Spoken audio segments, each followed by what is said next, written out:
안녕하세요 친구들, 도덕 선생님입니다. 1교시 수업은 다들 열심히 듣고 오셨나요? 선생님이 며칠 전에 돌봄 교실에 갔던 적이 있었는데 선생님이 보니까 여러분 모두 온라인 수업 영상을 열심히 보고 있는 것 같더라고요. 사실 선생님들이 다 같이 열심히 준비해서 매일 영상을 올리는데 혹시라도 여러분들이 영상을 제대로 안 보고 딴짓을 한다거나 영상을 마구마구 뒤로 넘겨버리면 어떡하나 싶었는데 선생님 괜한 걱정을 한 거였네요. 친구들이 열심히 영상을 보며 공부하는 모습을 보니까 선생님은 아주 힘이 났습니다. 감사합니다. 자, 그럼 오늘도 수업에 앞서서 지난주에 친구들이 해준 질문들을 먼저 살펴보겠습니다. 지난 시간에 우리는 여러 가지 감정과 욕구들에 대해서 배웠고 부정적인 감정과 욕구를 조절하는 방법에 대해서 알아보았어요. 다들 기억이 새록새록 나시나요? 혹시라도 기억이 잘 안 난다면 잠시 교과서 27쪽을 펴서 확인해주세요. 그럼 첫 번째 질문입니다. 지난 시간에 배운 내용과 관련된 질문인데요. 어떤 친구가 욕구는 무조건 참아야 하나요? 라고 질문을 했습니다. 여러분이 생각하기에 욕구는 무조건 참아야 한다고 생각하시나요? 자, 두구두구두구. 그렇지 않습니다. 교과서 27쪽을 보면 노란색 포스트잇 모양의 욕구가 무엇인지에 대해 설명이 적혀 있어요. 욕구는 어떤 것을 얻거나 어떤 일을 하고자 바라는 마음의 움직임이라고 하죠. 예를 들어서 잠을 자고 싶다는 욕구를 생각해 봅시다. 우리가 잠을 자고 싶다는 욕구를 무조건 참아버린다면 어떻게 될까요? 네, 충분히 자지 못하면 키도 많이 크지 못할 거고 무엇보다도 너무 피곤해서 하루 종일 아무것도 할 수가 없을 거예요. 또 훌륭한 요리사가 되고 싶다라는 욕구가 생겼는데 만약 이걸 꾹 참기만 한다면 우리는 훌륭한 요리사가 되기 위해서 어떤 노력도 하지 않을 거예요. 왜냐하면 우리가 지금 이 순간에도 열심히 공부하고 있는 이유는 나의 소중한 꿈을 이루고 싶다는 욕구가 있기 때문이니까요. 그렇지만 숙제하기 싫다, 친구를 때리고 싶다, 부모님 몰래 밤새 게임하고 싶다, 이런 욕구들이라면 당연히 참아야겠죠. 자, 두 번째 질문으로 지난 시간에 배웠던 나 전달법과 관련된 질문입니다. 나 전달법을 했는데 일이 더 꼬여버리면 어떻게 해야 할까요? 라고 질문을 남겨줬어요. 나 전달법은 상대방의 말과 행동이 아니라 나의 감정과 나의 바람에 집중해서 표현하는 방법이었어요. 이 방법을 사용하면 상대방의 감정이 상하지 않는다는 장점이 있었죠. 하지만 친구가 질문한 것처럼 나 전달법을 사용했는데도 일이 더 꼬여버릴 수도 있어요. 그렇다면 우린 어떻게 해야 할까요? 먼저 나 전달법을 사용하기 전에 내 스스로 한번 되돌아서 점검해 봐야 할 거예요. 혹시라도 친구가 기분 나쁘게 생각할 표현은 없는지, 나의 바람이 너무 이기적이지는 않은지 말이죠. 예를 들어서 짝꿍이 다리를 너무 덜덜덜덜 떨어서 내 책상이 흔들려요. 그래서 공부하는데 방해가 되는 상황을 생각해 봅시다. 우리가 지난 시간에 배웠던 나 전달법을 올바르게 사용한다면 네가 다리를 떨어서 내 책상이 흔들리기 때문에 내가 글씨를 쓰기가 어려워. 조금만 참아줄 수 있겠니? 라고 할 수 있겠죠. 하지만 만약 나 전달법을 이렇게 사용한다면 어떨까요? 야! 너가 정신사납게 다리를 떨어서 내 책상이 흔들리잖아. 다리 좀 가만히 놔둘 수 없겠니? 자, 이런 말을 들은 친구는 네, 당연히 기분이 나쁘겠죠. 물론 나 전달법을 제대로 사용했다고 말할 수도 없고요. 그래서 우리는 나 전달법을 사용하기 전에 나의 표현이 상대방의 기분을 상하게 하진 않는지 생각해 봐야 합니다. 만약 상대방의 기분을 상하게 하는 표현을 무심코 사용했다면 상대방에게 우리는 진심으로 다시 사과해야겠죠. 그리고 만약 내가 제대로 표현했는데도 일이 꼬여버렸다면 그땐 왜 일이 꼬였는지 원인을 찾아서 해결해야 될 거예요. 무슨 오해가 생긴 건지 아니면 내가 뭔가 실수한 것이 있는지 친구에게 물어보거나 내 스스로 고민해 본 뒤에 그 원인에 맞게 다시 한번 대처한다면 상황이 나아질 수 있을 거예요. 자, 다음 질문은 경험담을 적어줬네요.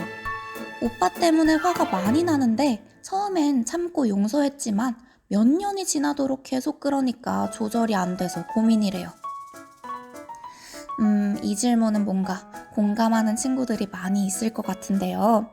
사실 선생님은 형제 자매가 없는 외동딸이라서 이런 경험을 겪어본 적은 없지만 학창시절에 이런 고민을 하는 친구들이 많이 있었던 기억이 납니다. 아무래도 남이 아니라 가족이라면 거의 맨날 만날 수밖에 없으니까 더 고민이 될 것 같아요. 근데 사실 이 질문은 오늘 수업 시간에 배우는 내용과 관련된 거라서 오늘 수업을 끝까지 잘 듣는다면 해결될 것 같아요.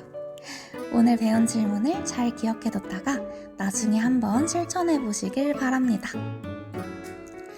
나머지 질문들은 선생님 개인적인 질문들이라서 선생님이 빠르게 대답하고 넘어갈 건데 섭섭해하지 마세요. 자, 선생님 성함이 뭔가요? 계약하고 물어보면 알려드리겠습니다. 진짜로 연세가 어떻게 되시나요? 여러분은 선생님이 몇 살일 것 같나요? 궁금하네요. 진짜 우리 학교 선생님 맞으신가요? 네, 맞습니다. 남자친구 있으신가요? 결혼하셨나요? 일단 결혼은 아직 안 했고요. 선생님 목소리 예뻐요. 진짜 목소리면 대박이에요. 별 말씀을요. 감사합니다. 목소리만큼 얼굴도 예쁘실 것 같아요. 선생님 양심상 노코멘트 하겠습니다. 여러분 혹시라도 기대하지 마세요. 자, 유튜버이신가요? 네, 좋아요와 구독, 알림 설정 부탁드릴게요. 여름방학은 안 하나요? 네, 합니다. 원래 계획보다는 좀 짧아졌긴 했지만 그래도 여름방학 합니다. 선생님이 가장 좋아하시는 운동은 무엇인가요? 선생님은 배드민턴 치는 걸 좋아하고 야구 보는 걸 좋아해요. 선생님 한번 보고 싶어요. 그리고 사랑해요. 친구가 사랑해요라고 적으려던 거겠죠? 자, 선생님도 사랑합니다. 선생님 힘내세요. 수업 재밌어요. 선생님 덕분에 도덕에 흥미를 느꼈어요. 선생님 감사합니다. 네, 감사합니다. 저도. 제가 하루에 공부를 9개 하는데 엄마는 이게 적은 거래요. 정말 적은 건가요? 선생님 생각에는 적지 않다고 생각하는데 친구가 그 정도로 공부할 능력이 되기 때문에 많이 배우고 있는 건 아닐까요? 어떤 걸 배우는지 궁금하네요. 멋지십니다. 이건 뭐죠? 저희 집 리모컨 어디 있나요? 냉장고 안에 있는지 한번 확인해 보세요. 자, 그러면 질문들은 모두 끝났고 이제 본격적으로 오늘의 수업을 시작해 보겠습니다. 앞에 있던 영상은 다들 끝까지 보셨나요? 꽤 길었죠? 영상 내용을 선생님이 간단하게 요약해보면 분노는 표출하면 할수록 습관이 되어버려서 점점 더 심하게 화내게 된대요. 화를 밖으로 표현하더라도 화나는 감정은 우리 몸속에 그대로 남아있기 때문인데 그래서 결국에는 아주 사소한 일에도 버럭버럭 화를 내는 아주 무서운 사람이 되어버리는 거죠. 그런 사람이 된다면 친구들과의 관계도 당연히 나빠질 수밖에 없다고 하는데 너무 슬프지 않나요? 우리는 그런 사람이 되지 않기 위해서 부정적인 감정과 욕구를 잘 극복하는 방법을 오늘 배워볼 거예요. 그럼 다 같이 오늘의 학습 목표를 읽어봅시다. 시작! 부정적인 감정과 욕구를 잘 극복하고 생활 속에서 적절하게 표현할 수 있다. 부정적인 감정과 욕구는 있는 그대로 솔직하게 전부 표현해야 할까요? 아니면 무조건 감추고 꽁꽁 숨겨야만 할까요? 여러분은 어떻게 해야 한다고 생각하시나요? 자, 고민에 대한 답을 찾기 위해서 우리는 먼저 부정적인 감정과 욕구엔 어떤 것들이 있는지 알아볼 거예요. 선생님이 여러 가지 감정과 욕구를 적어놨는데 이게 긍정적인 것인지 아니면 부정적인 것인지 한번 함께 구분해 봅시다. 먼저 행복하다는 긍정적인 걸까요?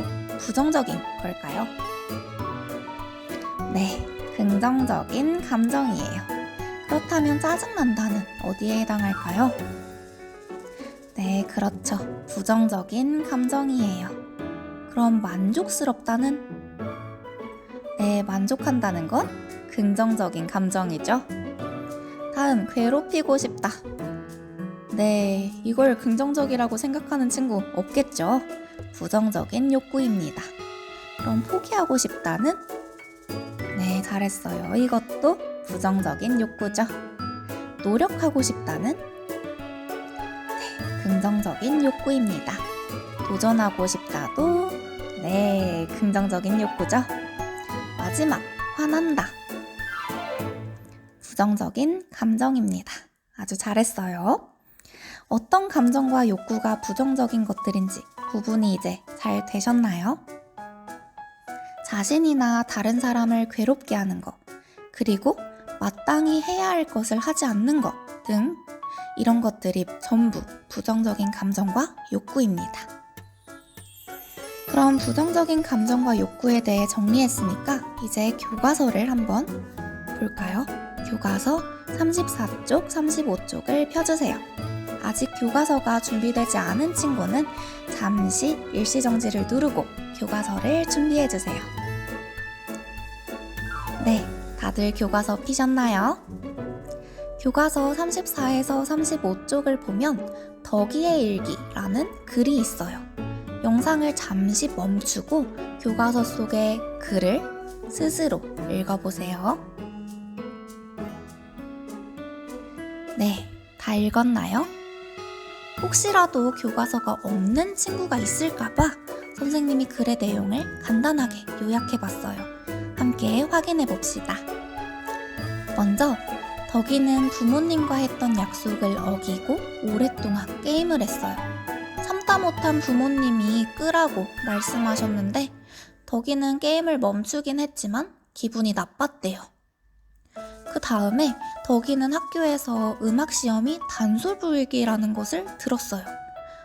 덕이는 단솔을 잘 못 불기 때문에 노력해보기도 전에 망했다고 말하면서 걱정을 했죠.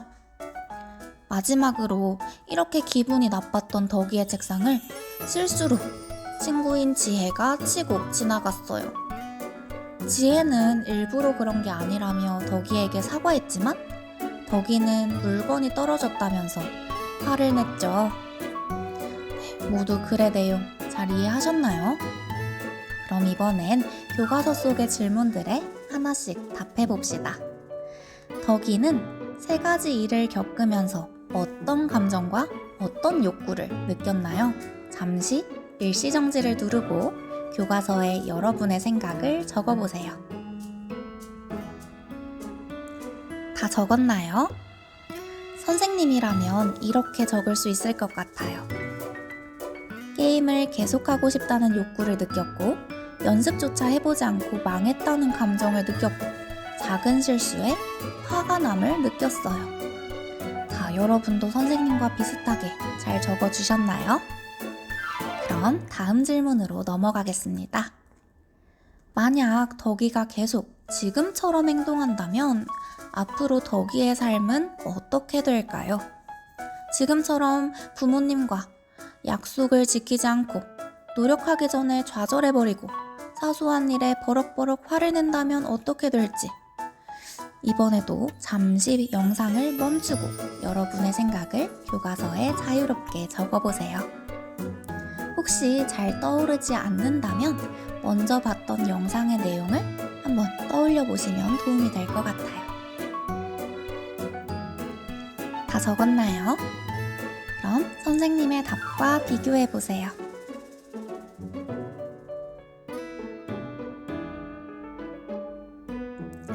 다들 비슷하게 적었나요? 그럼 마지막 질문에 답해봅시다. 우리는 덕이를 위해 어떤 말을 해줄 수 있을까요? 이번에도 교과서에 자유롭게 적어보세요. 다 적었나요? 그러면 선생님의 답과 한번 비교해 봅시다.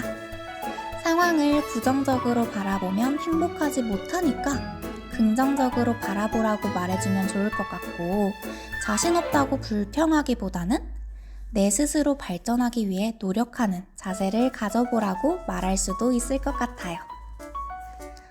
선생님이 여러분들 어떤 말을 적었을지 발표를 들어보고 싶지만 그럴 수가 없으니까 이따가 퀴즈를 통해서 여러분이 잘 학습했는지 한번 확인해 보도록 하겠습니다. 그럼 이번에도 기지개를 쭉 켜고 다음 영상으로 넘어가 주세요.